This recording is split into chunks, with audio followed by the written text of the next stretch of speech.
নোয়াখালীর হাতিয়ায় অস্ত্র দিয়ে রুবেল নামে একজনকে আটক করে কোস্টগার্ড। এ ঘটনাটি সম্পূর্ণ সাজানো নাটক বলে অভিযোগ তুলে এর প্রতিবাদে বিক্ষোভ করে স্থানীয় জনতা। বৃহস্পতিবার বিকেলে উপজেলা সদরে এ বিক্ষোভ সমাবেশ অনুষ্ঠিত হয়। আটককৃত যুবক মোহাম্মদ রুবেল চরকিং ইউনিয়নের ৬ নং ওয়ার্ডের রহিম মাঝির ছেলে। সে সুবর্ণচর উপজেলার সৈকত ডিগ্রি কলেজের দ্বাদশ শ্রেণীর ছাত্র। রুবেল পড়ালেখার পাশাপাশি ছাত্রদলের রাজনীতির সাথে জড়িত, তবে কোনো পদপদবিতে নেই। সমাবেশে সাধারণ জনতার পাশাপাশি উপস্থিত ছিলেন বিএনপি ও অঙ্গ সংগঠনের নেতাকর্মীরা।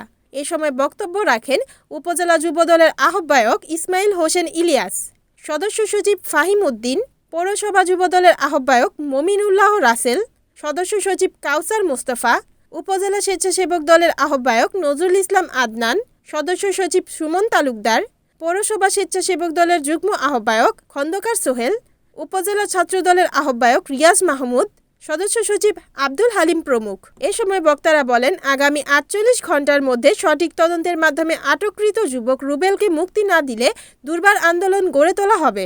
কোস্টগার্ড এ কাজটি টাকার বিনিময়ে করেছেন বলে অভিযোগ তোলেন বক্তারা। জানা যায়, গত মঙ্গলবার রাতে কোস্টগার্ডের একটি টিম রুবেলকে তার বাড়ি থেকে আটক করে। পরদিন একটি আগ্নেয়াস্ত্র দিয়ে তাকে থানায় সোপর্দ করা হয়। কোস্টগার্ডের দাবি, এ অস্ত্র বিক্রির সময় তাকে আটক করা হয়। তার বিরুদ্ধে অস্ত্র আইনে হাতিয়া থানায় একটি মামলা করা হয়।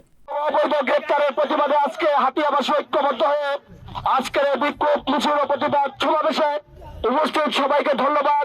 সংগ্রামী উপস্থিতি, গত দুদিন আগে যে অবৈধ গ্রেপ্তার, এটি এই হাতিয়াবাসী মনে করে সম্পূর্ণ উদ্দেশ্য প্রণোদিতভাবে একজন নিরপরাধ নিরীহ ছাত্র নেতাকে অবৈধভাবে অস্ত্র মামলা দিয়ে গ্রেপ্তার দেখিয়ে তার জীবনকে সম্পূর্ণ নষ্ট করে দিয়েছে। ড্রাইভার কোস্টগার্ডকে নিতে হবে।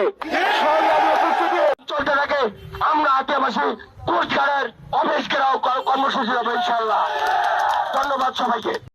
Report Hanifuddin Sakib, NN TV, Noakhali.